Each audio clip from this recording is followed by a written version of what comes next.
Gives me pleasure now to invite our author, Sassoon Grigorian, to say his words on the publication of his book. And may I proudly say that Sassoon is kindly donating all profits from the sale of the book to Hamazkaine, Australia. Thank you.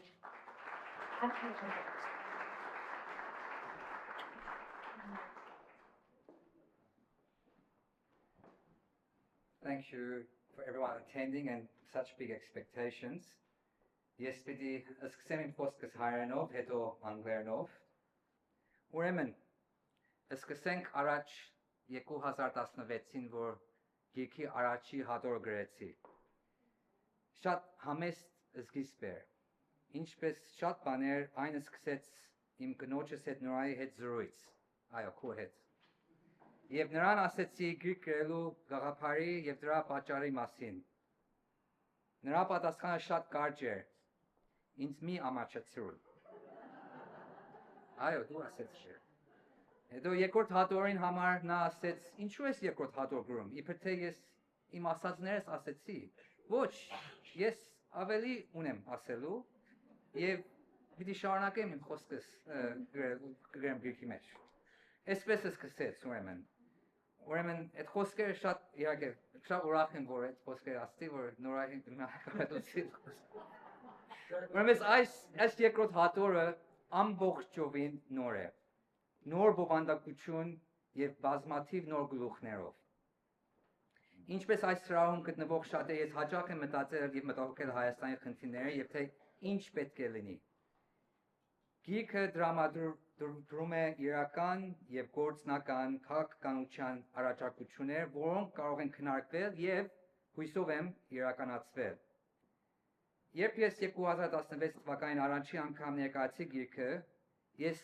ափսոսանքով նշել էի, որ հայկական տեսանկյունից երբեմն թվում է թե ամեն ինչ չի փոխվել։ Ցեղասպանությունը դեռևս ամբողջությամբ չի ճանաչվել։ Ղարաբաղյան լարված վիճակը շարունակում էր։ Հայաստանը շարունակում է ունենալ աղքատություն։ 9 տարվա ընթացքում ինչպես փոխվել է։ 2021 թվականին Ամերիկայի նախագահ Բայդենը ճանաչեց հայոց ցեղասպանությունը։ Արցախյան համակարգությունը Հայաստանի համար ավերիչ կորստով ավարտեց։ Հայաստան այսօր մոտենում է որպես բարձր միջին եկամուտ ունեցող զարգացող տնտեսություն, իսկ Երևանը հիմա ավելի թանկ է, քան Եվրոպայի շատ քաղաքներ։ Եվ ինչպես որ գիտենք, 2018 թվականին եղավ Թավշյա հեղափոխությունը։ Գիրքը կոչվում է Խելացի ազգ, որովհետև Հայաստանի ամենաթանկ արժեքը իր ժողովուրդը եւ մարդկային կապիտալը։ Այն ունի աշխարհում գրագիտություն ամենաբարձր ցուցանիշներից մեկը, այն աշխարհի չեմպիոն է շախմատի խաղում, հայերին են գրվում բազմաթիվ գյուտեր ու նորարարություններ, որոնք մենք այսօր օգտագործում ենք, օրինակ ATM machine, CT scanner եւ այլ բաներ։ 2016 թվականին Հայաստանում կոռուպցիոն եւ կաշառքություն լուրջ խնդիր էր։ Տեխնոլոգի ոլորտը նոր էր սկսել զարգանալ։ Քննադատվում էր Ռուսաստանին հարաբերություններ, որ Հայաստան ուներ, շատ մոտ ենք Ռուսաստանին այն ժամանակ, Հայաստանի տարածաշրջանային տնտեսական այճը զարգացնել գոյություն չկար, չունեին ընտանեկան բռնության մասին օրենքներ եւ Արցախը գտնվում էր լրված վիճակ։ Երբ գրում էի երկրորդ հատորը, որ այս օրինակը ունեք ստեղ, ես վերադարձա եւ վերլուծեցի առաջին հատոր բոլոր առաջարկությունները։ Ինչպես որ ասել եմ, այն ժամանակ մոտ 30 առաջարկ կար, դուք կարող եք գտնել առաջարկներ գիրքի վերջում։ Այդ առաջարկություններից, ինչպես որ ասել եմ, 70%-ը կամ ամբողջությամբ կամ մասամբ ընդունվել է։ Որոշները արդեն հայտարարվել են։ Օրինակները 2017 թվականին Հայաստան ընդունեց ընտանեկան բռնության սկզբնական առանձին օրենքը Domestic Violence Laws։ 2017 թվականին Հայաստանը Իրանի հետ սահմանից ստեղծեց մեղրի ազատ տնտեսական գոտին։ 2021 թվականին ազգային ժողովին Ռուփանյանը նշանակվեց Հայաստան-Թուրքիա հարաբերությունների հատուկ ներկայացուցիչ։ Pixar-ը եղավ առաջին unicorn Հայաստանի համար, որ նշանակում են այդ ընկերությունները, որ արժում են $1 բիլիոն կամ ավել։ Եվ 2023 թվականի կառավարությունը գործարկեց ESM ազգային թվային նույնականացման համակարգը Digital Identity System։ Թեև Հայաստան կոռուպցիոն շարունակում է, այն պակսել է եւ մի շարք բարեփոխումներ են ընդունվել։ Բայց ցավոք սրտի 2016 թվականի իմ կանխատեսում, որ Արցախը հակամարտության կարգավորման կարիք ուներ, այլ ոչ թե կառավարման։ Եվ դա մի բան է, որ ես մանրամասնորեն հետևում եմ երկրորդ հատորի մեջ։ Ուրեմն այսպիսով դա ինձ բերում է երկրորդ հատորը, որ ես այժմ կներկայացնեմ անգլերենով։ So now I will address the rest of the second edition in English. Like the first edition, the second edition tries to paint a picture of what Armenia can and what I think should be in a decade. What does it look like? What can happen? What is realistic? I want to present tonight 3 ideas. There's many more in the book, but I want to share 3 ideas with you of what can and should occur. One is AI, artificial intelligence and human capital. 2 is, as was mentioned by Gladys, 360-degree foreign policy, or I would call smart foreign policy in the heading. And 3rd, a porcupine defense plan. So firstly, artificial intelligence and human capital. Make no mistake, Armenia's technology sector is the jewel of the crown in Armenia's economy. It is on track to become the largest industry segment. In 2023, the information technology sector turnover reached approximately 2.2 billion, marking a 43% increase from the year prior, and it's the fastest growing sector. It's hosted the World Congress on Innovation and Technology twice in Yerevan, and Digitech has become Armenia's largest annual tech event, bringing an estimated 40,000 visitors from around the globe. One of them, I think, is in the audience, Sydney Minassian, who's just come back from the 2025 Digitech. Next slide, please. In late 2024, the Armenian ecosystem achieved a major milestone when Service Titan, and this is their office view, back to the previous slide. This is their viewpoint from their Yerevan office, a software platform for home and commercial service businesses established by Ara Sarafian and Vahe Kuzoyan in the United States, became a publicly listed company on the NASDAQ, valued around $9 billion at the time of listing. Artificial intelligence is going to be the center of the change for Armenia's technology. It is the single largest technology development since the internet or World Wide Web. AI is a collective term for computer systems that can sense their environment, think, learn, and take action in response to what they sense. AI could contribute up to $16 trillion in the global economy by 2030. That is the size of the Chinese economy now, and that is half the size of the United States economy right now, which is valued at $30 trillion. AI is essentially another layer of infrastructure, like utilities, energy, water, and transport. It is a crucial component that impacts every layer of the economy. No economy or country can afford to be left behind. Armenia needs to do much better. According to the 2023 Preparedness Index, Armenia ranks 70th among 165 countries. The index assesses nations' readiness to adopt and implement AI. But there has been progress. Next slide, please. This year, there was a $500 million public-private partnership announced between the government of Armenia and NVIDIA and Firebird.ai. NVIDIA, for those who don't know, is a technology company that designs and manufactures graphic processing units and other high-performance chips. It's considered the most highly valued company in the world today, with a company valuation of capitalization of $5 trillion. But the country needs to do a lot more. The country needs a national AI plan with a dedicated Minister of AI and an Office of AI to take it to the next decade. Under Gladys's leadership, New South Wales now has an Office of AI. Happened after your office, but New South Wales already has one now. The national plan is a comprehensive strategy developed by government to guide, research, develop, deploy, and regulate AI technologies. There have been calls for a national AI strategy as far back as 2021 in Armenia, but it hasn't been yet implemented. Just one example. Take Singapore, another small state, population of 5 million. Launched its initial national AI strategy back in November 2019, 6 years ago. Then in 2023, it launched its second strategy 2.0, and now is in the process considering its third version. What has this resulted in? Well, Singapore is now a leader in AI readiness, adoption and usage. By having a strategy and executing against it, AI is projected to contribute $10 billion to Singapore's economy by 2030. More than 100 AI-focused companies have established since the strategy's launch, including startups. 80% of Singapore's public hospitals are using AI to enhance diagnostic accuracy, predict patient outcomes, treatment plans, many other things.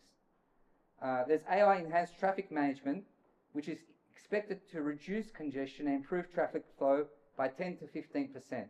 Anyone who goes to Yerevan now can see Yerevan is now a congested city by itself. AI integration in logistics has led to 20% improvement in operational efficiency for key players. And more than 20,000 professionals are trained in AI. Other states also have an AI plan and also have an AI minister, like the United Arab Emirates. Another area that Armenia needs to focus on, have a laser focus on, is human capital. Next slide, please. So as I said, this book is called Smart Nation to reflect Armenia's most prized asset, its people and human capital. And the reason why human capital is so important is because many small states have to rely on people's innovation, ingenuity and creativity to grow, prosper and succeed and sustain long-term competitiveness. It is a strategic national resource. The World Bank's Human Capital Index, which measures these things and quantifies human capital and how a country invests in the future of workforce, provides metrics that are rated from 0 to 1, with 1 representing the full benchmark. The higher your score, the higher you are ranked. According to this index, Armenia scores 0.58, which places in the middle tier. But other small nation states, like Singapore, is ranked first, 0.88. Finland, another small country, 6th. Ireland, 9th. Estonia, 12th. And Slovenia and Norway ranked 14th. Israel is ranked 28th. Armenia should be using these countries as its benchmark. We have the knowledge, we have the know-how. That's how Armenia should be measuring itself. Putting aside national security, which I'll come to in a moment. The book cites other small countries have also invested in human capital to professionally develop their workforce. If you go to Singapore, Singapore has a program to invest in its public service. And its public service, those who work in government, are considered the best bureaucrats around the world. Israel is creating a culture of successful startups by de-risking investments and the government investing in those startups that have a national security imperative. Finland is known around the world, again a population of around 5 million, is known around the world as having one of the best education systems globally. And Ireland, another small country, creates a pool of talented workforce in high demand fields like IT, data analytics and AI, with a specific number of government programs to target those high need skills. This resource needs to be treated like any resource. It's our prized asset. It needs investment to reflect that. Now my second point, smart foreign policy, and I want to share 3 concepts with you. The 360-degree foreign policy, the notion of the honest broker, and the S20, which I'll come to, Small States Club of 20. Next slide, please. So this is Ambassador Berejiklian, who has kindly provided me a review of my first edition and second edition. He is a very well-known diplomat around the world, known in global circles. He's a former US ambassador to Israel and Syria, and he's very experienced working for the US government. And he's got an interesting story during Cold War periods as well, if you ever have a chance to listen. But he has proposed Armenia adopt the 360-degree foreign policy, which I've adopted in this book and gone further with the idea. A 360-degree foreign policy refers to a comprehensive and holistic approach to international relations where a nation actively engages all relevant actors, countries, organisations and regions, without limiting itself to specific alliances, geographies or traditional partners. Just think about for one moment, and let's be really honest here, really blunt. Armenia has no allies. If Armenia were to go to war tomorrow, no country will be outside. The only country that has declared it would intervene if Armenian borders were to change has been Iran.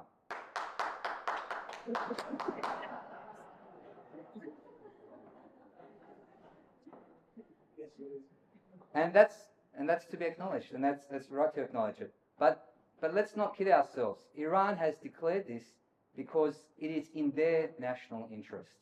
They have a very sizable minority in the northern part of Iran, which are Azeris, and it's in their national interest that the border not be changed. And it's in our national interest as Armenians in that country. We have a mutual interest there. But that doesn't mean we have got allies. India often describes its foreign policy as 360 degrees, balancing relations with major powers like the United States, China, Russia, and the European Union, while strengthening ties with developing nations, particularly this organisation called the BRICS, which includes countries like Brazil, Russia, China, and South Africa.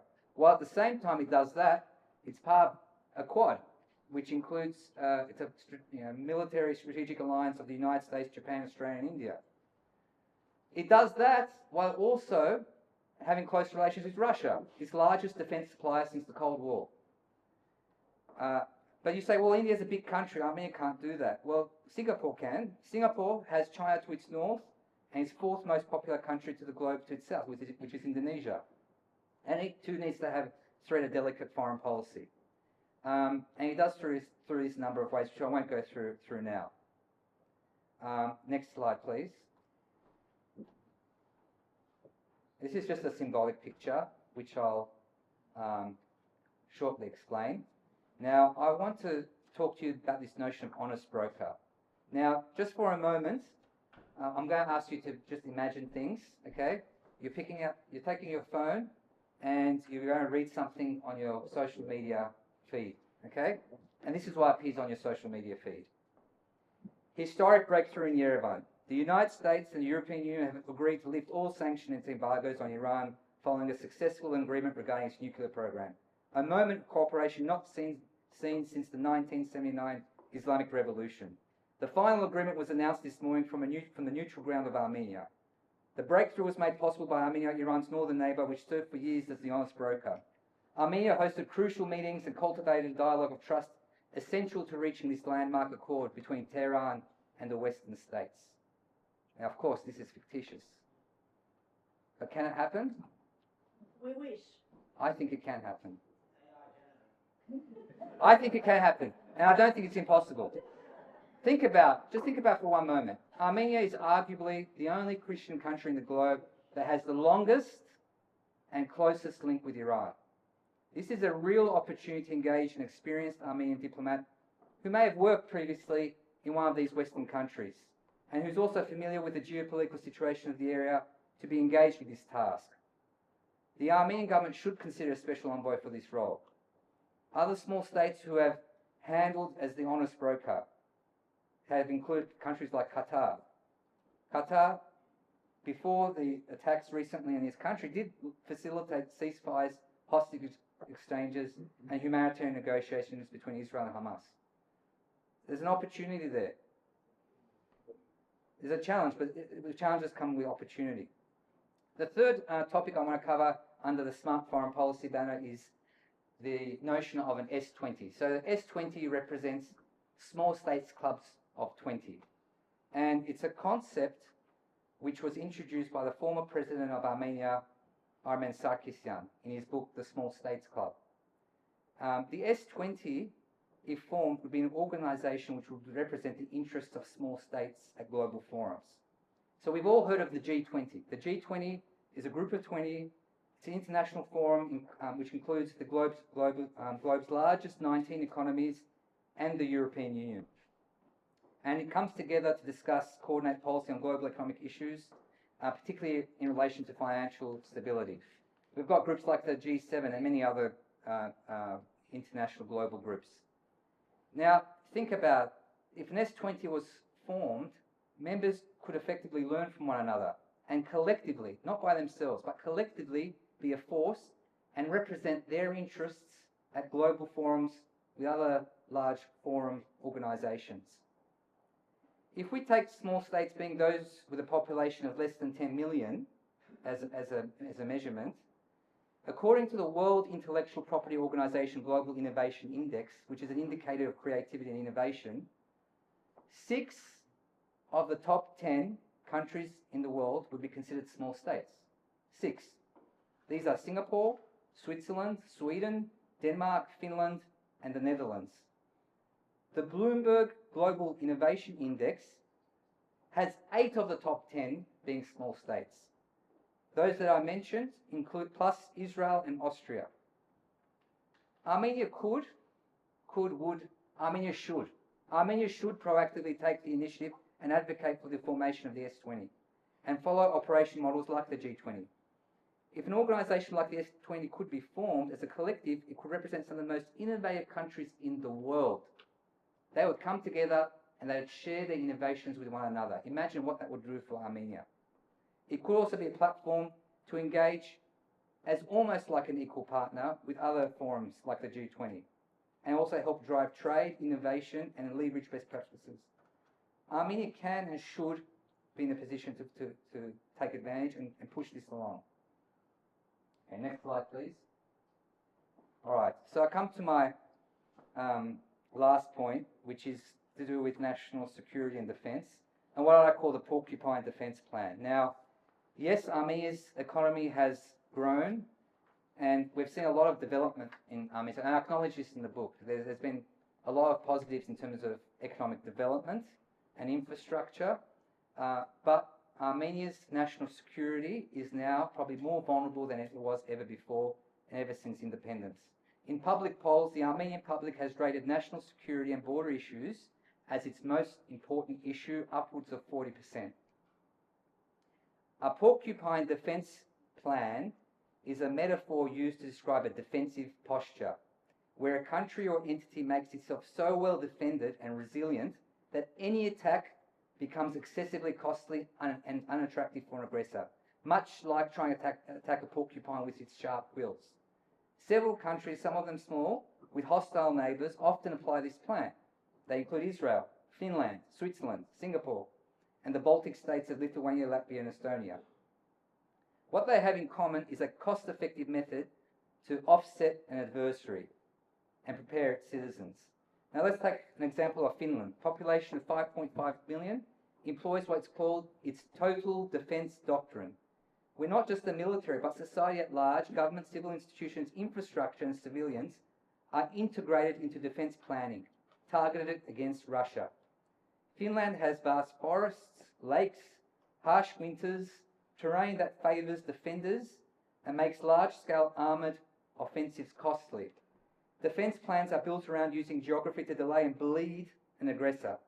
Finland invests heavily in long-range precision strike weapons that can hold aggressors and supply lines at risk. And Finland also, I'm not sure if people are aware, has one of the world's most extensive civilian shelter networks underground, capable of housing most of its urban population in case of attack. Although it recently joined NATO, Finland's strategy still assumes it must be able to resist alone initially. Now in 2025, in 2024, the Armenian government announced a 20% increase in military spending, allocating around 1.74 billion to the Ministry of Defence. And this was a substantial rise from previous years. But despite that, this year, and I should mention, by the way, Azerbaijan's military spending is projected to reach around $5.5 billion. In August 2025, after the signing of the declaration of peace between Armenia and Azerbaijan, Prime Minister Pashinyan indicated the country's defence, it was no longer logical to increase defence spending. And he's put to the parliament for a budget to reduce defence spending by around 15%. Now isn't the time to decrease military spending. Now is the time to double down on existing borders and make them impenetrable. The book also covers other aspects of defence, including what could be incorporated from Israel's Iron Dome, which refers to Israel's air defence system designed to intercept and destroy short-range rockets, artillery shells, and the like. Funded by the United States. Funded by the United States. Thank you. Yes. That is true. There is also a focus on intelligence and how Armenia must improve its capability in this area. And when I talk about intelligence, I talk about organisations like the Mossad and those types of national security intelligence. And I compare it and make references to what other small states do and how they invest in this area. Because intelligence can not only preempt attacks, can potentially deter them or make them avoidable completely altogether. The book covers other topics like women and well-being. Yes, they're the same title and it's the same sentence. They go together. Improved governance, stimulating economic growth. For example, expanding the Yerevan Metro. I mean, wouldn't it be great if the Armenian government engaged a former New South Wales Premier who's delivered one of the best metros in all Sydney?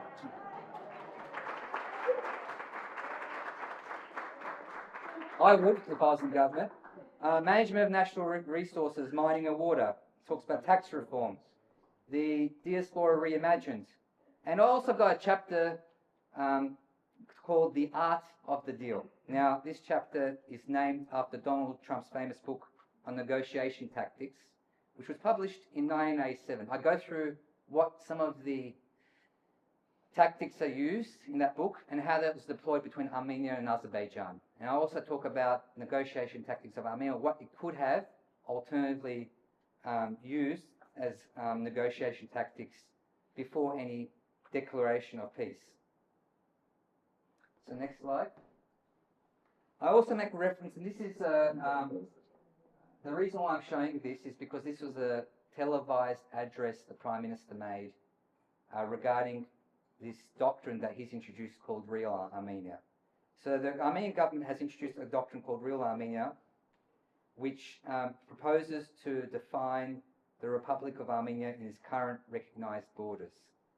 And I don't want to spend too much time on this because that's a kind of very long topic, but it's covered in the book. But it is contestable what is considered part of the Armenian Republic right now. And there's a map on page 41 in this book where you can see some of the contested territories already, what it should be considered Sovereign Republic of Armenia. I propose something else. I propose there should be a one Armenian doctrine. I explain why in the book, why they should be changed from Real Armenia to one Armenia. All up, there's 37 recommendations and predictions in the book. And my intention is, of course, to share this within Armenian government officials across political lines in Armenia. If you have an interest in modern current day events in Armenia, I hope you find the book engaging. Thank you for coming here tonight. Your presence reaffirms our interest in our care what goes on in Armenia and our homeland. And can I leave you with this final picture, please? So this picture was taken by my son Vahe, who's in the audience. Here, Vahe, put your hand up. There he is. So Vahe's gone to Nurnadzo a few times, which is right on the border of Iran. So this picture is taken in the Sunnik region, and you can tell this is the scenery that you see in the southernmost part of Armenia, beautiful scenery of Sunnik. And I'll leave you with this photo because there is just too much at stake. You know, we all care, and we all need to do something. And I hope the book can make some small contribution to Armenia in that regard. Thank you. I would like to invite you to ask any questions, and I will change the battery in the meantime. My question is, what's your opinion on the establishment of the so-called Zangezur now Trump corridor? How do you think it affects Armenia? So the question is around the Trump corridor trip. and and how that will impact Armenia. Yeah. Look, I don't know what was negotiated behind the scenes. Obviously, to get the President of the United States to witness a peace declaration, you need to give him something because he's a very transactional person.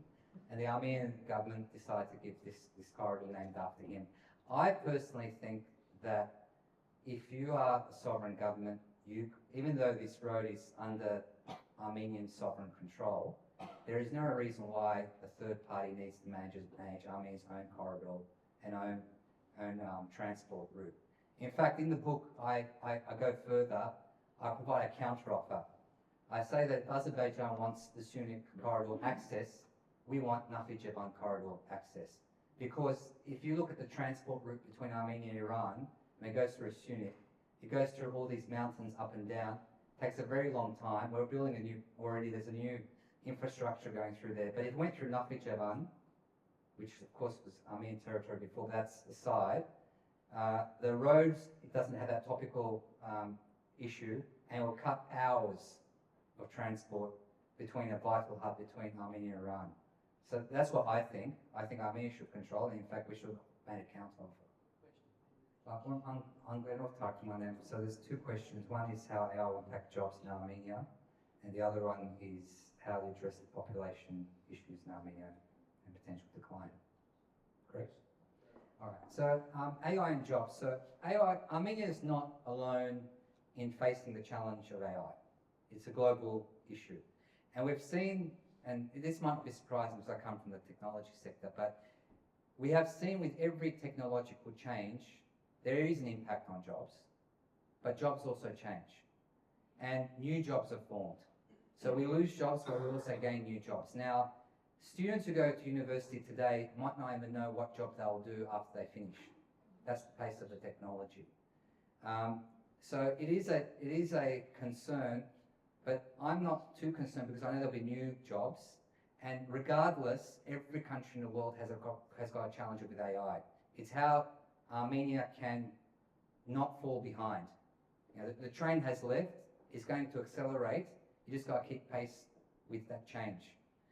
That's the first point. But again, it's not maybe surprising because they do come from the sector. The other issue is population decline or population issues in Armenia. I think, and we talked about births, you know, Armenia has faced significant losses in the wars. We shouldn't underestimate that. It's left a huge scar on the country. But the best way to address population growth is to make your country attractive for people to go there. Now, it might surprise people, but there's a younger generation of Armenians who are now going back to Armenia and working there. And part of it is because there's different subcultures being formed. It's economically very different now than it was even 10, 15 years ago. I don't know what people's perceptions of Armenia now is. It's quite different now than it was even 10 years ago. You can get good jobs, and Yerevan, as I said, is now an expensive capital city as well compared to other European countries. So you've got to make yourself an attractive destination. Remote work has helped Armenia in some way, that you can work remotely in some occupations if it will allow it to work anywhere around the world. And Armenia provides that opportunity for some people. But at the end of the day, I don't think it's going to be through birth that you'll address population. It's going to be your country needs to be more attractive than other countries to attract people to go there and stay there. And I think Armenia is becoming more attractive despite its national security concerns. And you'd be surprised, there is a generation of young people who are finding Armenia offers something that other countries don't as well, as a way to live. Oh, Gerard, I forgot to acknowledge Gerard Henderson from the Sydney Institute. Thank you for coming. And Anne, sorry, there, and Anne as well, so thank you. Thank you very much. Very good. That's the question. Tell us about the Armenian-Russian relationship these days after the breakup of the Oxford Union. So the question is about the Russian relationship with Armenia. Yes, well, Armenia's relationship with Russia. Particularly you look at it. Yeah, today, well, what it should be? What it is. What it is. Okay, so So Armenia has historically a very long relation with Russia going back to imperial times. And with the post-Soviet breakup, I'm sorry, I'm going to have to go a bit in history to explain what it is currently. When Armenia won the Artsakh War soon after independence, it relied on Russia. Russia was supportive. In the 2020 Artsakh War, where Armenia lost most of the territory in Artsakh, many blamed Russia. And they felt Russia had abandoned Armenia. There's also a government in Armenia that isn't as pro-Russian as previous governments. Russia is preoccupied with Ukraine. And if you go to Armenia right now, the popularity of Russia is quite low. They do not trust Russia. Despite having hundreds of year relations, and Russia in the past has seemed to be a security guarantor for Armenia. That currently isn't the case. And you know, the relations are quite tense at the moment because you have a government in Armenia that seems to be pro-Western. Sometimes it seems to be too pro-Western. 9 years ago when I first wrote the book, the government was being criticised for being too pro-Russian, and you know, corruption was an issue and oligarchs was an issue. So this is the current situation. But what I say in the book is that Armenia has no friends. You've got to have good relations with Russia. You have to have good relations with the West. You need to have good relations with the East, with India and China as well. And it needs to cultivate its relations with Iran because it's in a unique position to do so. But that's the current situation. First of all, thank you very much for presenting the book. And, it seems very interesting. Definitely I'm going to read. But my question is, you're presenting some challenges at the same time in this book, which is called Smart Nation. My question is, in your opinion, what's the role of the diaspora in your challenges? Thank you. I want to also acknowledge Reverend Gomidas. So I actually have a chapter, not Gulukunem Dikimech, Spooky Hagakan Higher Berejiklian. Tervis Hain Hogan Poskas. Or when yes, Cartoon make the Baborchun Continue, Tespiuka Hayastanin, if Hayastana Spooky Nakatman. Yev Esperchers or if Chosen Kakan Ban Asembites Varchapet, the Borish Kosker Asel Artaki Nakatman, Hyperkan Sevas Archunin Nakatman. Եվ նաև այսպես եկեղեցի նկատմամբ ինչ է պատահել, որ իսկապես ազդել է Սպիրուքի հարաբերություններին։ Բայց եթե նայես Սպիրուքի Հայաստանի հարաբերությունները, մենք մի քիչ մանկական ենք իրար հետ։ Ասում ենք գնանք Հայաստան, էս պիտի անենք, այդ հասարակ բան է։ Մենք պիտի մեծացնենք Սպիրուք եւ հայկական հարաբերությունը Հայաստան ինչպես կարող է օգտագործի, որ Հայաստանի ճանապարհը փոխվի։ Ես բացատրեցի $500 միլիոն ներդրումը, որ իսկապես այդ ներդրումը պիտի Հայաստանի ճանապարհը իսկապես պիտի փոխվի, այդ պատահեց Սպիրուքը հայ կարևորի վերջնի մեջ, որ քաջալերեց դեպի այդ ճանապարհը գնալ։ Մենք պիտի այդ ուղղումով մտածենք, եւ ես կարծում եմ նաեւ գրում եմ գրքի մեջ, որ մենք խոսում ենք քաղաքականություն կարող ասած թե երկրի եւ Հայաստանի քաղաքականություն։ Ես նաեւ խոսում եմ թուրք վճարելու մասին, եթե Ամերիկան քաղաքացի ես, կապ չունի ու ես աշխատում աշխարհի շուրջ։ Դու պիտի դուք վճարես այդ երկրում աշխատում ես, եթե Ամերիկային։ Ես առաջարկում եմ, որ հետո մենք պիտի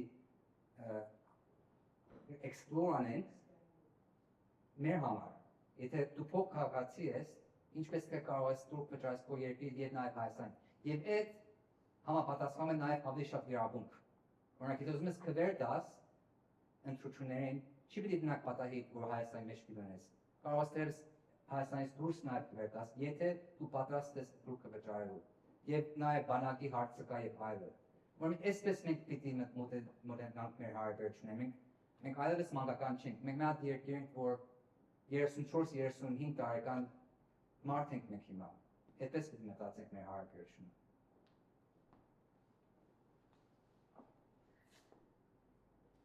Ուրիշ հարցում կա։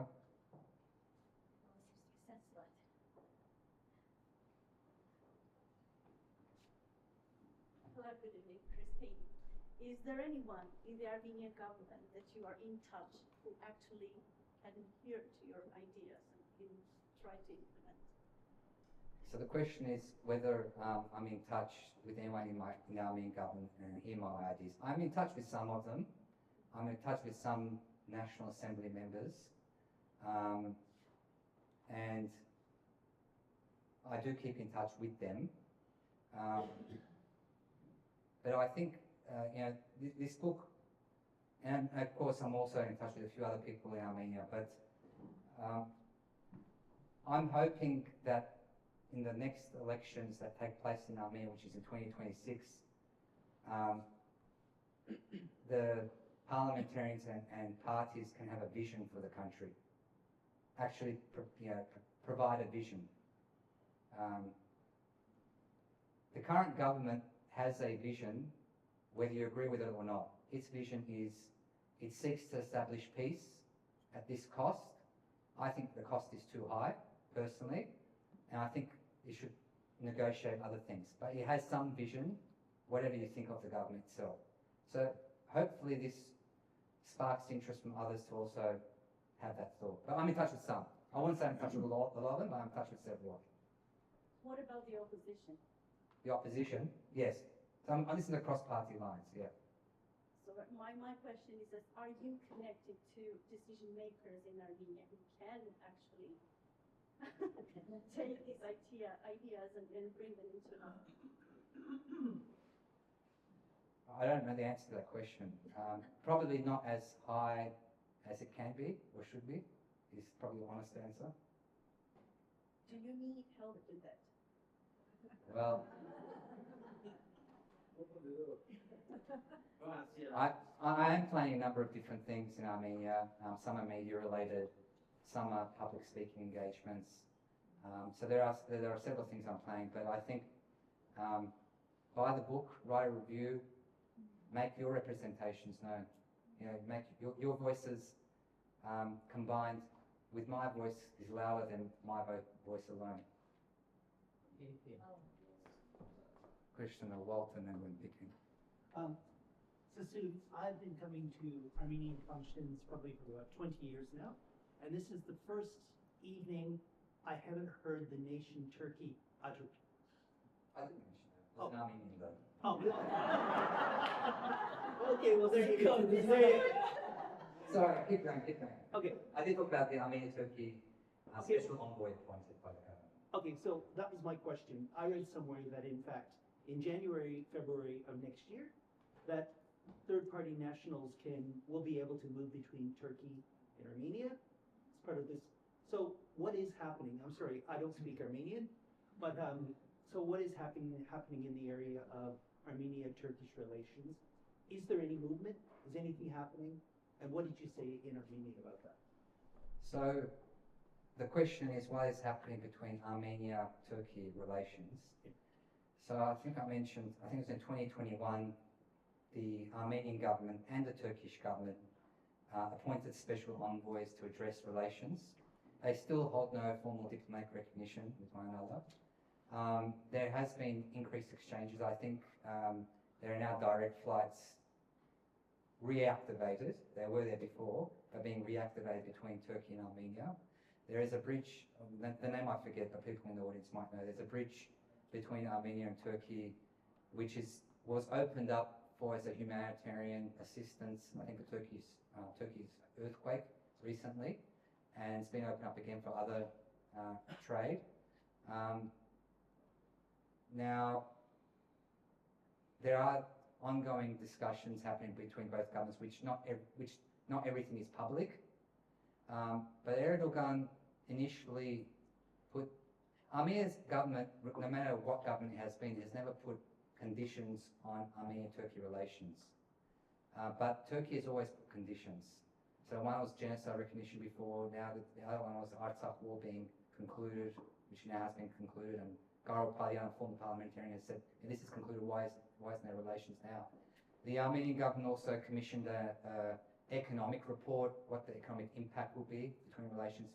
In fact, was a recommendation I made as well 9 years ago, which did materialise. So there has been that type of work. But some of the discussions between the envoys, not a lot of it's public yet, but there is a formal channel established in that regard between the relations between both countries. Sassoon, there are few countries who've got large diasporas like the Armenians, and they've adopted a model such as the Italian parliament, that they've got representatives that are elected from the main diaspora countries such as USA, Argentina, etc. Do you see that sort of model working in the Armenian diaspora? So the question is, there are other countries which have got large diaspora communities like Italy and Argentina, which elect diaspora members into their parliament. Do you think that's a possibility for Armenia? Look, it's one model that has been proposed, but to me, it wouldn't be influential because it would be maybe one or two parliamentarians in an assembly of 107 members of the parliament, and it could have very, I think, it will have a certain impact, but I think the impact will be minimal. What I would like to see is there to be more onus put on, more responsibility placed on diasporans who have dual citizenship, real impositions, whether it be taxes or other things, and that in turn give you a right to vote. You can already vote if you're a dual citizen, but you have to be in Armenia for elections, which is the main difference. So that is one model. I don't want to discount it. It does, there are models like that that do exist. But I think there's also, the other thing is, I think there's an element, there still exists an element of trust between the diaspora and Armenia. And, there is a trust issue, there's a trust gap, and that trust gap needs to be also addressed. But to your question, yes, it's a potential model, but I'm thinking, put more responsibilities on diaspora and give diaspora more rights in Armenia. Thank you, Sassoon. Obviously, you found it necessary for you to write the first book and the second book. Obviously, they have improved a few things in Armenia with your first book. Now, with your second book, your recommendations are excellent, I'm sure. What would you suggest will happen if they don't follow your suggestions? What is the future of Armenia without those recommendations? So the question is, what's the future of Armenia without the recommendations? Look, first of all, I just want to also be clarified. I don't claim my book to be the silver bullet of solutions, but it's a set of proposals that I'm willing to put my name behind back. What will happen if these proposals aren't adopted? Well, let's say other things aren't adopted, not just mine, but other proposals. Armenia faces a real national security issue. We already know, Azerbaijan, I don't think will stop at Artsakh. They've already talked about this notion of a Western Azerbaijan. They are already using names of Armenian places in Armenia and then claiming it as Western Azerbaijan. And then I don't want to go into politics, but the Prime Minister says, well, we can't say this if they're going to say that. I mean, we could say Ganja, we can say a whole range of names in Azerbaijan, which have got Armenian names as well. But the issue is, I think the main issue is, my main concern is that economic development doesn't come at a cost of national security. That we don't sell ourselves too close to one part, like the West or European Union, at a cost of weakening our national security. And I think what could happen is, and page 41, if you look at sovereign territory of Armenia, which is contestable, the Armenian government isn't contesting. What's next that won't be contested? At what point? Okay, now we've got this Trump Road, which is a US company managing it. Why? Okay, well, what will be after that? I don't know. But the issue is, my concern is, and my other concern is also the real Armenian doctrine, this reframing of what is Armenian. Yes, you invest in Armenia's current borders, you invest in infrastructure, But the notion, I mention this in the book, the notion of Armenian nation does not stop at our borders. It extends to every Armenian in their home. The concept of a nation, what we think of as a nation. That doesn't mean we've got aggressive goals, but that doesn't mean we have to define it in a narrow way either. So the danger is that we're going to have potentially revisionist history, potentially national security issues later on down the track. That's it. Firstly, congratulations on the book. You've given 37 recommendations. If you were in charge, which first one or two would you implement and why? I think Gladys to do a year on metro. It's number one. Look, I haven't ranked them in order of priority, but I think national security is very important. I don't have enough knowledge to answer this, but it astounds me. In the Artsakh war, there were many very anecdotal commentaries that Azerbaijan knew to the extent of every house and who lived in there in Artsakh before it invaded. And that's based on intelligence. I would double down on intelligence. I don't know what Armenia's intelligence capabilities, honestly. I can only detect what it is publicly. But if I can make an assumption, I think it's very poor. And you need to have. Look at Israel. Their intelligence capability not only stops attacks, deters attacks. It can do so much. If you have the right intelligence, if you have information, you control.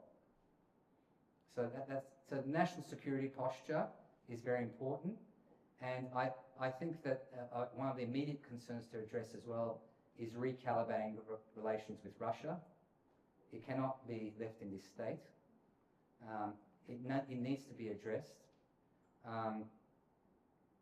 And then, as I mentioned early on, the technology sector. What is Armenia's niche? What does it want to be known, globally recognised for in the world? So, Israel is an example. You know that Israel is recognised in cyber defence software in the world. Estonia is recognised around the world for e-government. Singapore is recognised as a smart state technologies, for example. What's Armenia famous for in that regard? I'd like to develop that and make that known. And we also need to think about soft power.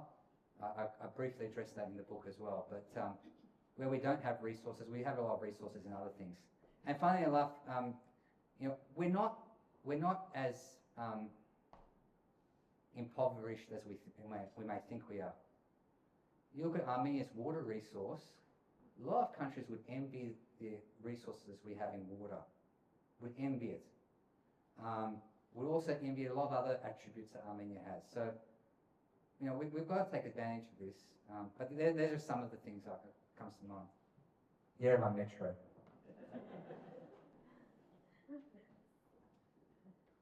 That's it? Okay.